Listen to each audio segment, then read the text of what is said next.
What's up, guys? Welcome to episode 100 of the Big Shots NFL Draft Podcast. We are live at 6:30 on Tuesday, but you are possibly hearing this on Wednesday on audio form. I haven't quite figured out the logistics of this. Welcome to the Big Shots NFL Draft Podcast, episode 100 extravaganza, spectacular, whatever gimmicky bullshit I decided to name this. I am your host, Mike Hernishin. I am joined, as always, by Nick Price and Devin Jackson, my colleagues over at Blue Chip Scouting. Gentlemen, how are you?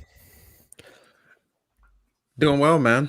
It's as unfortunately, I'm a little pixelated. So yes, we are joined by what appears to be like if Devin was cosplaying as one of those like Emperor Palpatine holograms on in Star Wars. I can't see him. It's very unfortunate. Nick, take it away, man. All I want to say is I'm very much alive, and that's basically how I'm doing. Not quite as invigorating as normal from Nick. Not quite the everything is delicious Ben Solak-esque intro. But alas, here we are. Before we get into today's discussion, I just want to again thank everyone that's watching live and is listening to this. Whether or not this is your first time checking out the podcast, or you've been one of the unfortunate souls that had to go through Devin and I in those really early days, like those first 2-3 months where we had to talk solely about the Big Ten and it was not good football and the audio on this podcast was god awful. We appreciate you nonetheless.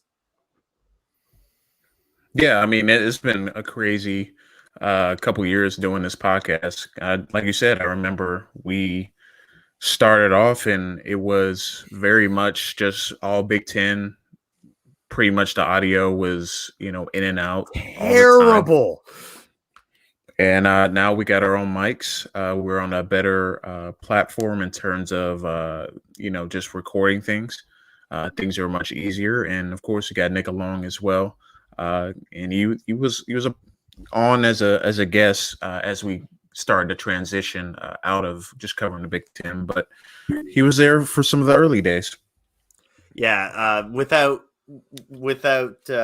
much debate, a lot of thanks has to go to Dalton Miller when we joined over at Blue Chip Scouting for letting us continue to do our own thing, letting us begin to do our own thing and take the podcast in the direction that it's been in. And thank you to some of the amazing guests we've had on, Connor Rogers from Bleacher Report twice, Eric Edholm of Yahoo Sports, Joe Marino of the Draft Network. We've had a lot of awesome guests on. I'll be honest, when Devin and I started this, Devin and I had never heard each other speak before. And it showed in like those first 5-6 weeks because we also couldn't see each other either because of the platform we were using. So it was just terrible all around. Neither of us had a working microphone. Neither of us knew what the hell we were doing. I didn't think we'd make it through the end of that first season, but here we are, about 95 episodes beyond where I thought we'd end up going. And like I said, we've had some amazing guests on. Here's to 100 more. Here's to 100 with Nick as well. Nick, you've been a valuable asset along the way. We're so glad that you agreed to come on and become part of the team. And you know what? Kudos to those of you that were back in full force when we had to take a little bit of a break because of Devin's former employer. # fuck Devin's former employer. We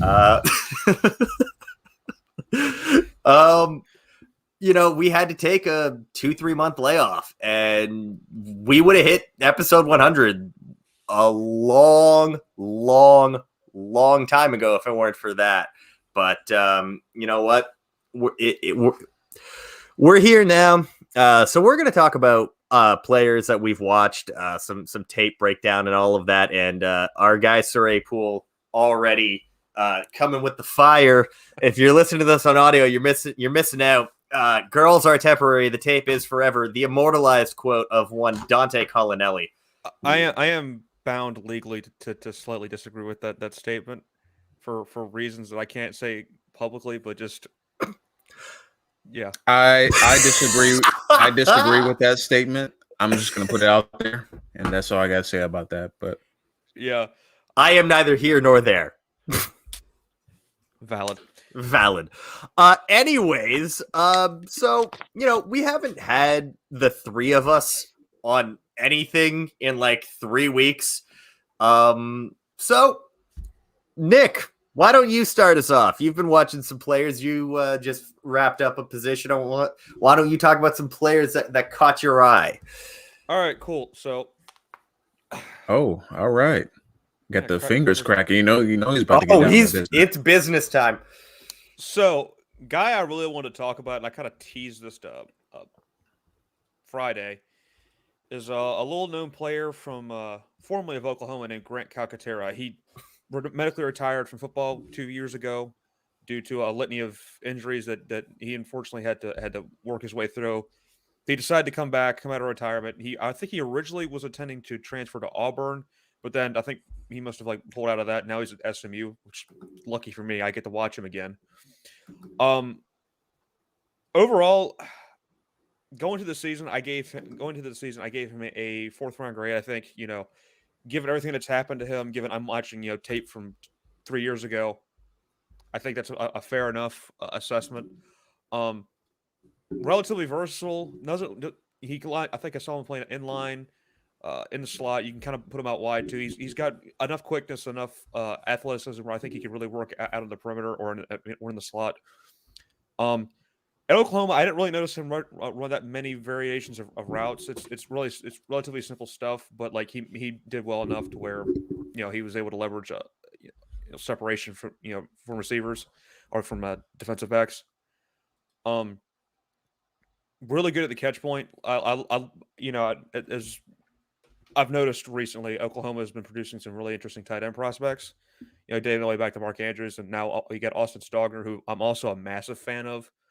So, but no, overall, I'm really happy to see where Calcaterra goes this season. I think, they already have a lot of good pieces there at SMU. They have a really good running back in I think it was Ulysses Gilbert, Reggie Roberson, Danny Gray, and then and I don't care what you all think about Tanner Mordecai. I mean, he has enough weapons around him where I think he could find some success.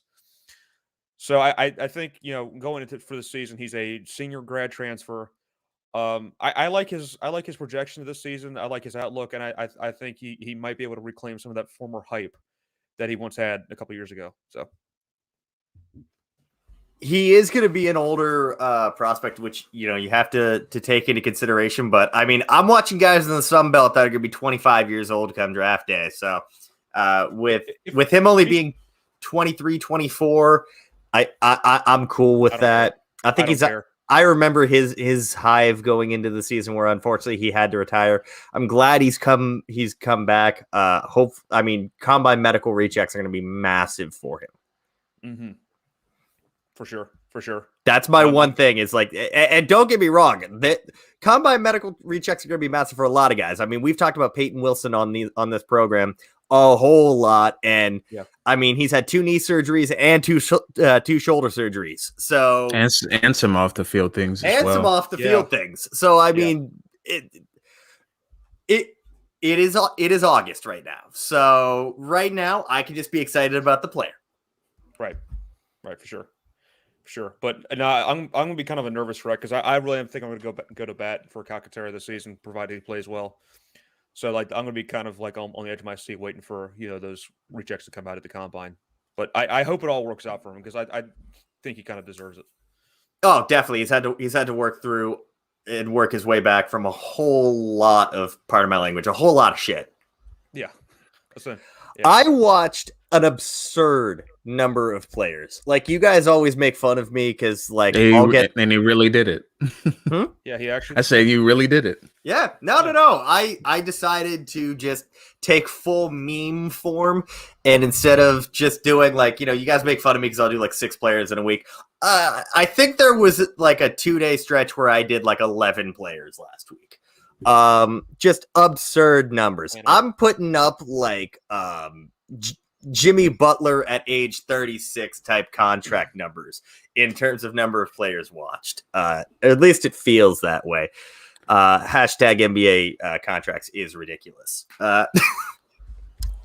However, I don't know about you gentlemen, but Brandon Joseph, good God, that kid's a monster. I don't know what lab he was formed in, but can we just get more of him?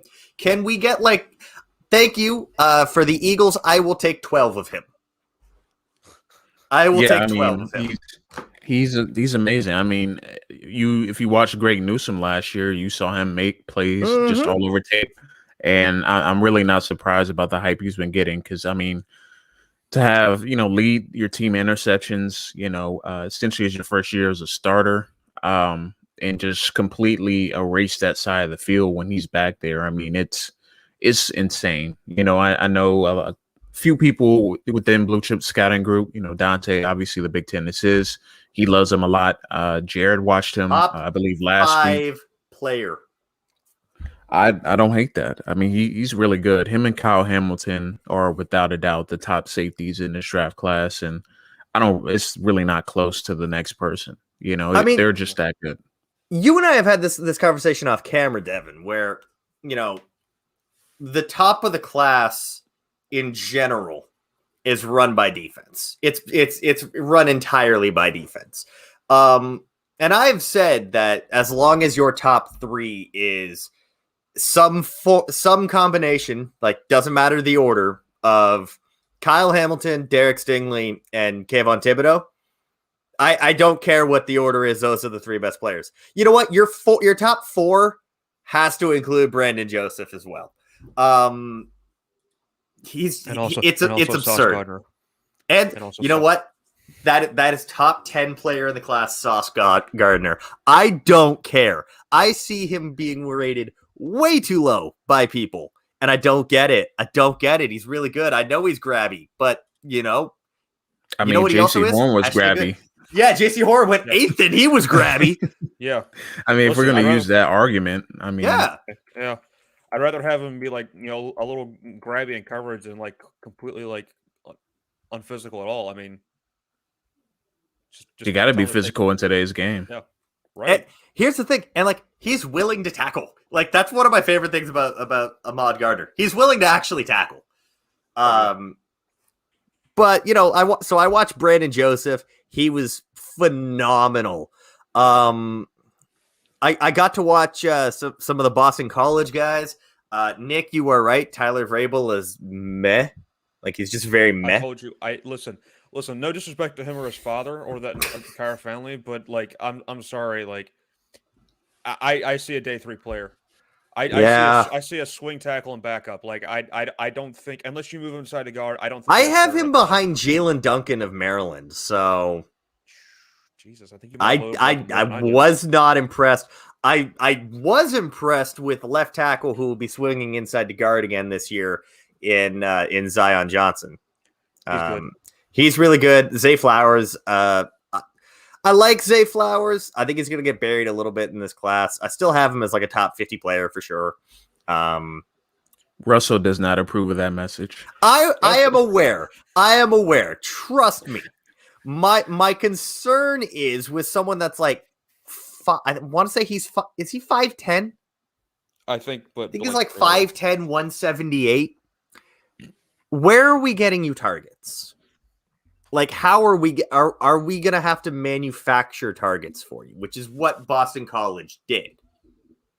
And the success rate of a wide receiver that small, we were just talking about this past year with Devontae Smith having that, and Zay Flowers is not Devontae Smith. No, that's I still think he's a good enough route runner. I think I would. Oh no, he is. He is. That's why I'm not as concerned. I mean, again, second round is really good. Keep in mind, at this time last year, I had Devontae Smith in the second round. So I do remember that. Yep. And I took a guess, lot of shit. And you know what? This year, the guy I'm taking a lot of shit on in terms of the wide receivers is Chris Olave, because I have him wide receiver 6. But I had Chris Olave before he went back last year at wide receiver 8. That is quite spicy. I will say that. But like I said, I respect people that stand on their convictions and don't, like, they're pretty set with what their rankings was. And like you said, you took a lot of heat for Devontae Smith last year, and you just took it in stride. Then he ended up winning the Heisman. He outperformed my expectations. So you know what that means? That means that one of Chris Olave or Zay Flowers is going to win the Heisman this year. I would say most likely Olave. Probably Olave between the two of them. Okay. Can I talk about one guy from the Sun Belt that I did not expect to have didn't even know who he was until about 15 minutes before I sat down to watch him. It is Texas State. I thought I was done with them, but alas I was not. Texas State corner Jerron Morris. He is 5'9", 157 pounds per their website, which means that he's probably about 5'8", 150. He's a corner. I saw him high point the football against ULM. Why I decided I needed to watch more ULM in my life, I don't know. But he high pointed the football in the end zone and took it back 100 yards for a touchdown. He then high pointed the football against Louisiana Lafayette against a 6-foot wide receiver and got an interception there. He's got good ball skills. The one ding on him that knocked him based off of our grading scale a lot is at 150 pounds, he can't tackle.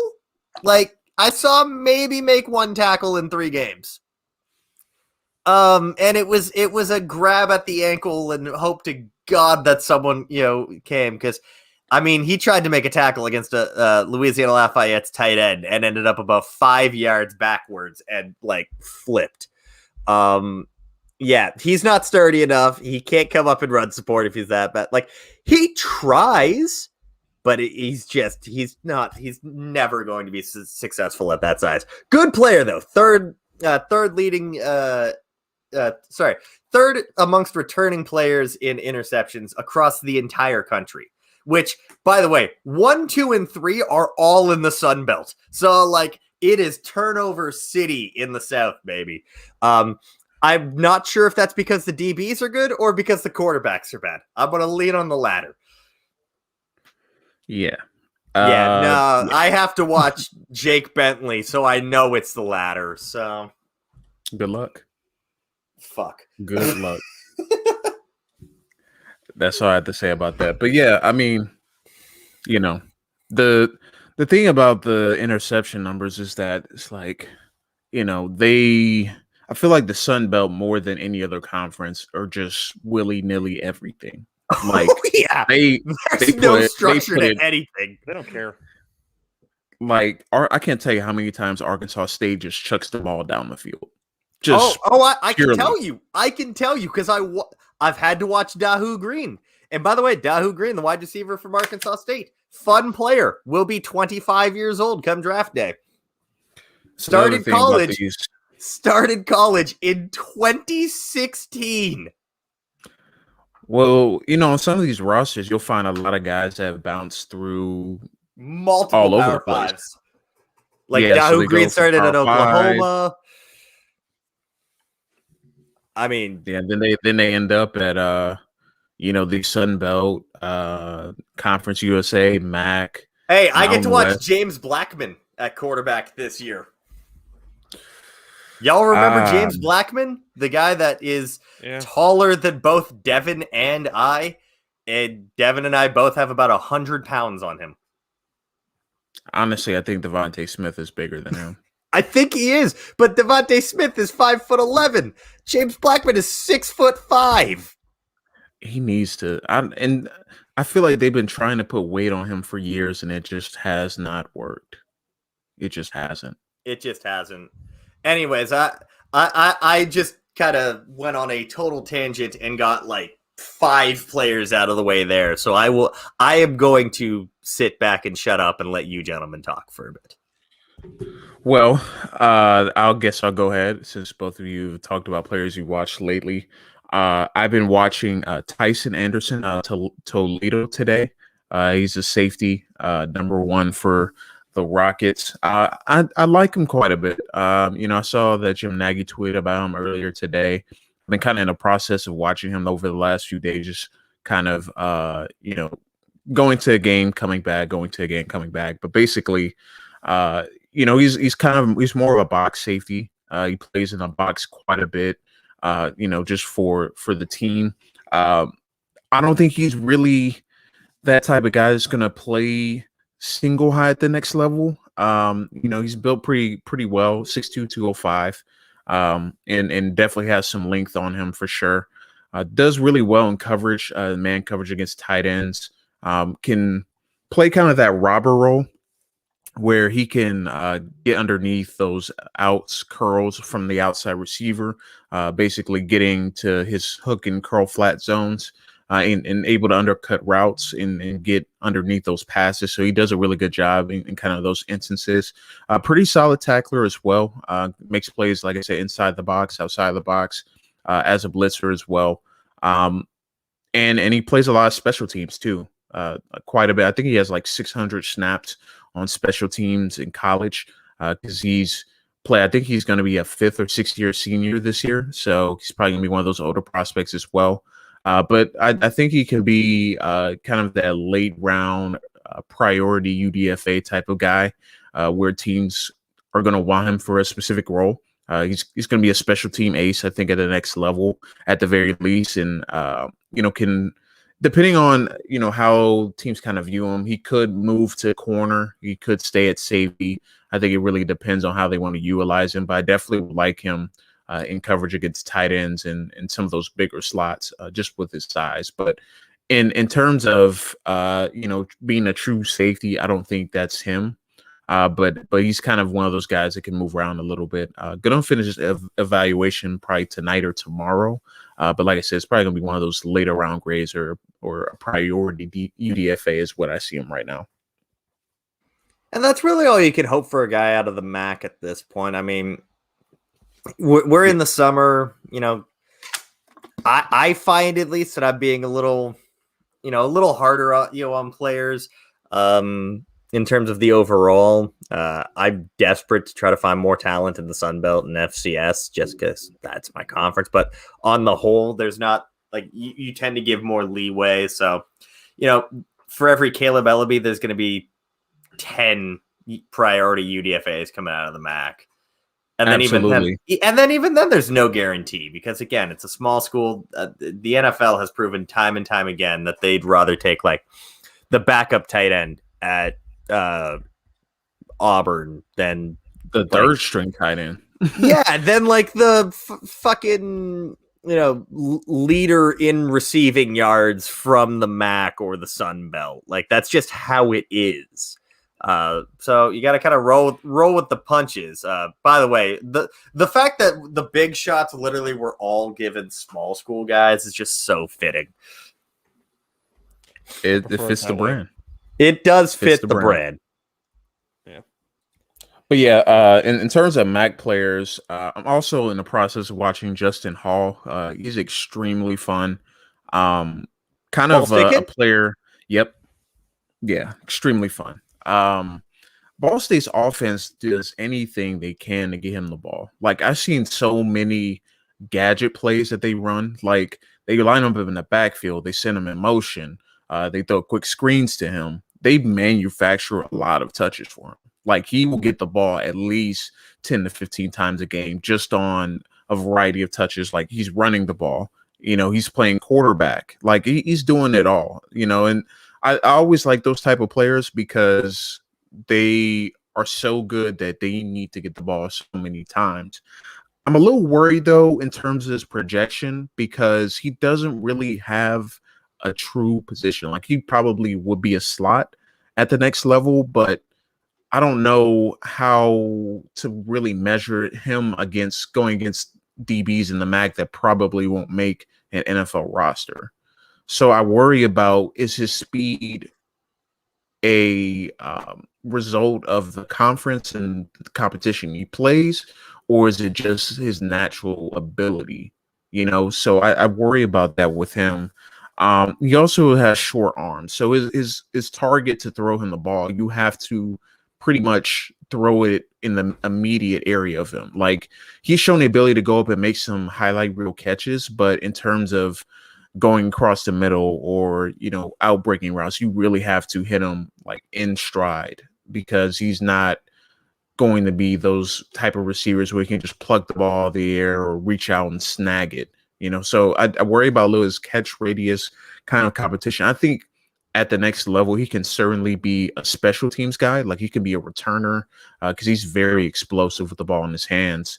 But in terms of, like I said, projection, I mean, the MAC is very difficult to tell, especially with receivers, I think, because I know, like, for example, Isaiah McCoy was a guy that people like from Kent State last year. Oh, man, I loved his film.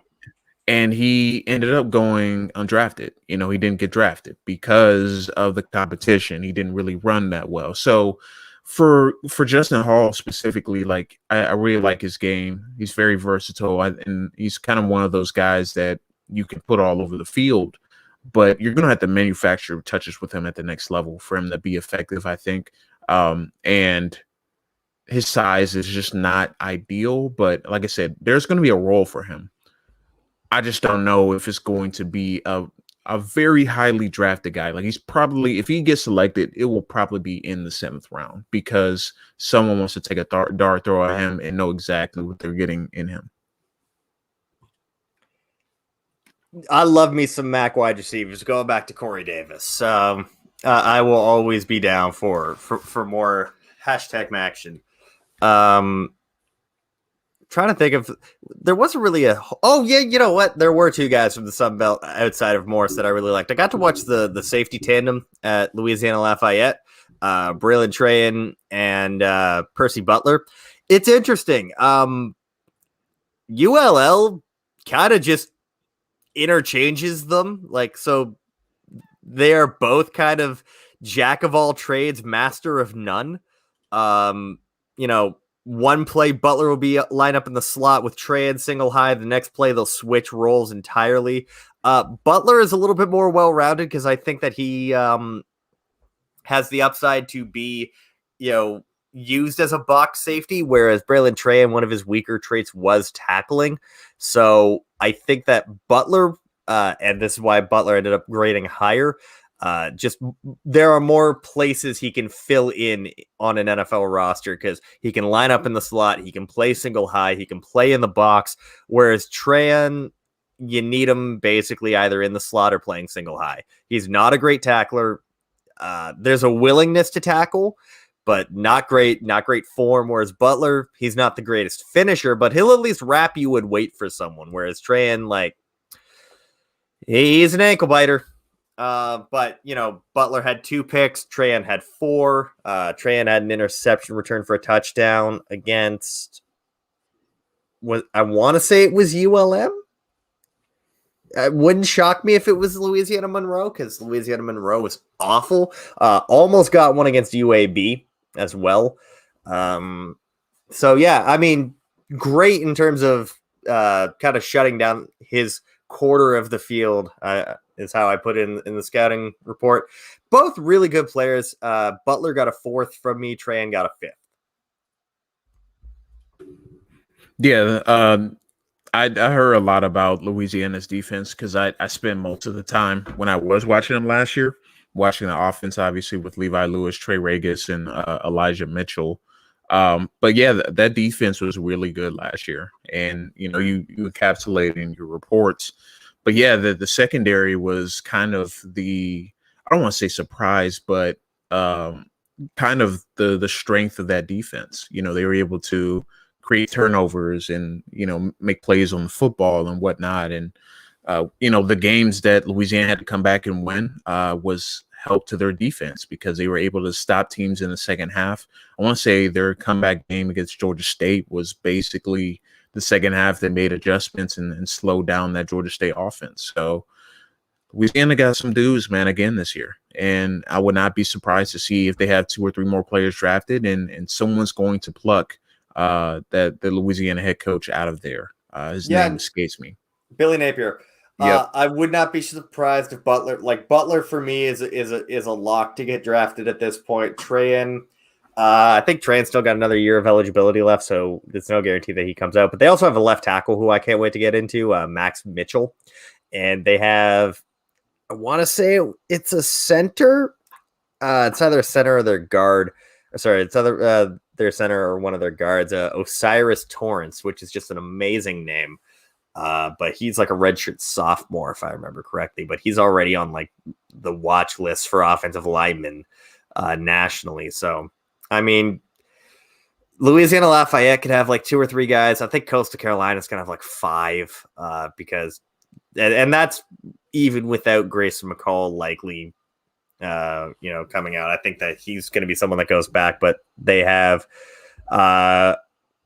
Isaiah Likely, Javon Hiley, CJ Brewer,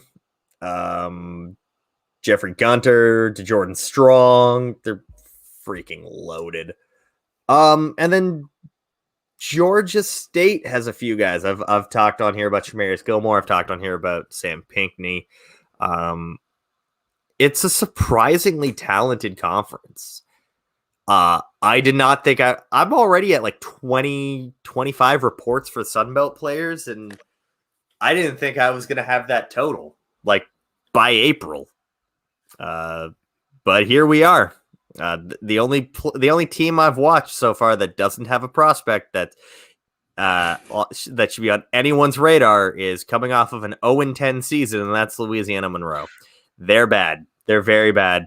They're almost unwatchable, which the problem is that a lot of these players have their best game against Louisiana Monroe, which means I have to watch more Louisiana Monroe. Like I mentioned Jerron Morris. His stat line for that game was 1 tackle, 1 interception, but it was a touchdown. But the problem is that touchdown came at the very end of the game. I had to sit through a proper broadcast of that game. All right. That game took me over an hour to get through because I had to fast forward through all of the ULM offense. ULM defense. Because, well, I mean, I would say defense, but what they are masquerading as a defense.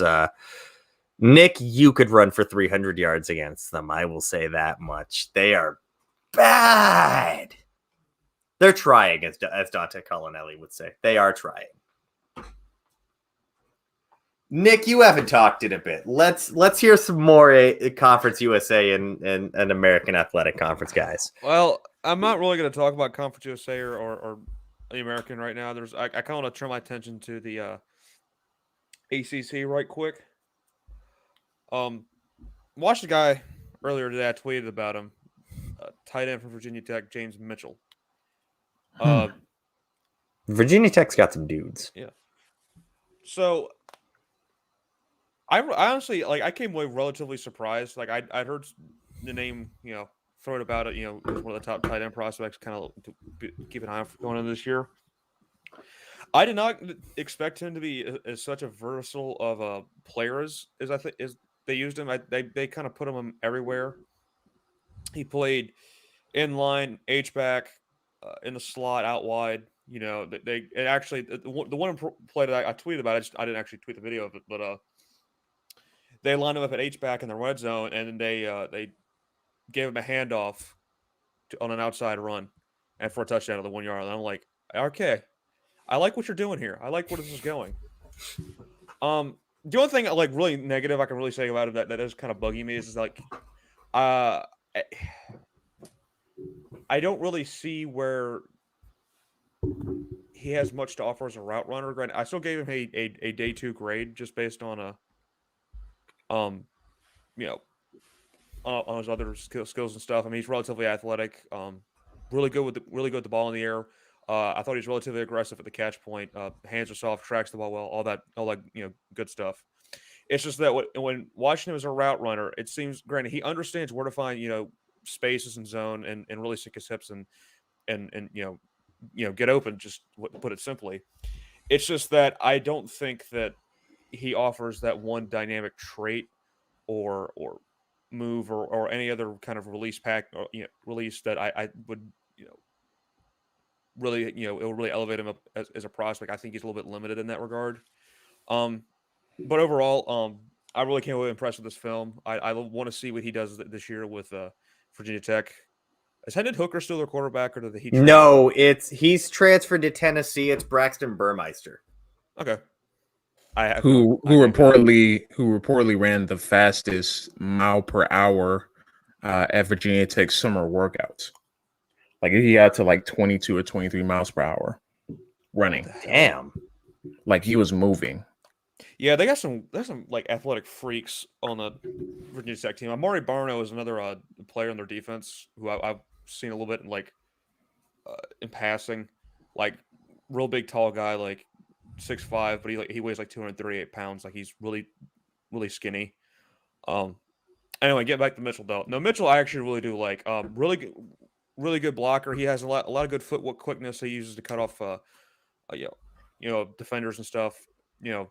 Placement looks good. He has a fair amount of aggression, which I like.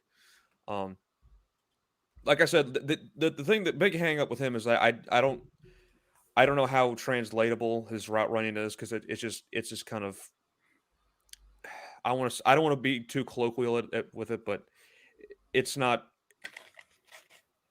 He's not perfect. Let me just put it that way. I'm sorry. I've been up that since is the 5 a.m. nicest thing I've ever heard when someone's trying to be mean. I'm sorry. I've been awake since 5 a.m. I'm not exactly here all the way, but yeah. I know exactly what you're trying to say. Like, yeah. You know what? That's going to be. We talked about Virginia Tech a little bit last week, I think, too. And obviously, Devin and I have talked extensively with Brock Hoffman. And when we eventually get to previewing these conferences, when that eventually happens, boys, the ACC has a lot of talent. And I think Virginia Tech is being slept on a lot because of the uncertainty around coaching and quarterback and all of that. But the ACC has a lot of talent. I just don't think a lot of people realize how much there is. There's more talent there than in some of these other conferences that are constantly talked about. Ones that's making a lot of headways and can't even keep Kansas in their grasp. Well, it's truly RIP to the Big 12. Once again, the Big 12 is gone. We're sorry, Ben. Ben, you can take like the Sun Belt East, I think is what it's called. Like you can just take whatever side of the conference has ULM. That's your conference. That's your conference now, man. Like, feel free to just sit there and watch. I was gonna try to throw you a name of one of their players, but I don't know any of them. I know Doug Peterson's son was there last year. He's not on their roster this year. Yeah. Oh, you're talking about Josh Peterson. That would be Peterson. Yeah. He's not there anymore. He didn't declare for the draft. He's also not at ULM. I think that says a lot. Without saying much. Yep. Is there anything else you guys want to go over before we get on out of here? Give a little plug. Start over at Rise and Draft with Ryan Roberts. I just want to give a plug to my story on Rashaad Wisdom, Conference USA safety for UTSA.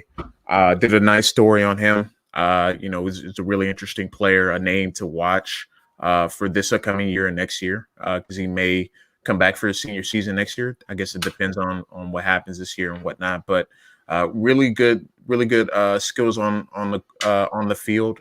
Really good story off the field as well. So give that a read. You can check that out on my Twitter timeline. You can check that story out. Really, really cool story. Nick, you got anything you want to plug?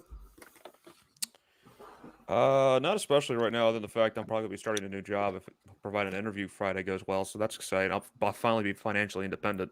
Y'all drop those fingers crossed emojis down in the chat there for Nick. All right. For those that are still watching right now, drop those fingers crossed emojis. As for me, I mean, I'm still plugging away. I've got a list of guys from the Sun Belt that I have to watch in the next week or so. It's like 4 or 5 guys. Try to knock those out. Try to get a couple of Power 5 guys watched as well. Other than that, I'm probably going to try to do like 1 or 2 long form articles in the next week or so, maybe 2 weeks. And there's a big article that I cannot wait to write that's going to be coming up at the end of the month. Nick and Devin already know what that project is, and when it's finally released, I'm going to be very happy. And I hope that the readers are as well.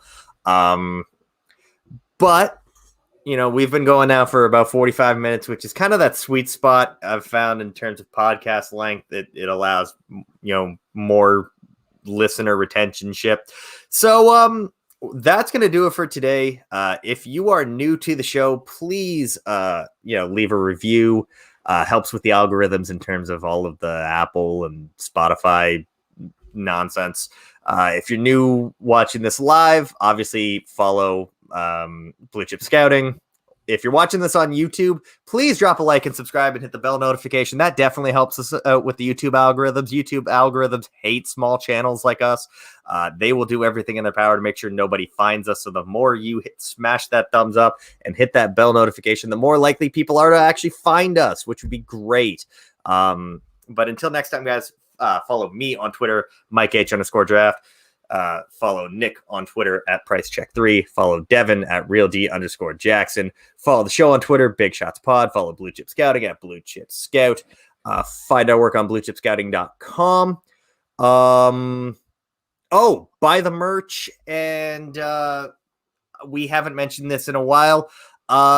Built Bar, the promo code Big Shots, all one word, and Blue Chip, I think, is the promo code for Manscaped. I'm a terrible sponsorship reader. I have ad reads, but I've literally been too lazy to actually formulate them. This is a great way to end the show, I am aware. But hey, it wouldn't be the episode 100 Big Shots extravaganza if Mike didn't go on a rambling rampage in which nothing really makes sense and he manages to fuck up about 4 or 5 things. So until next time, guys, take it easy.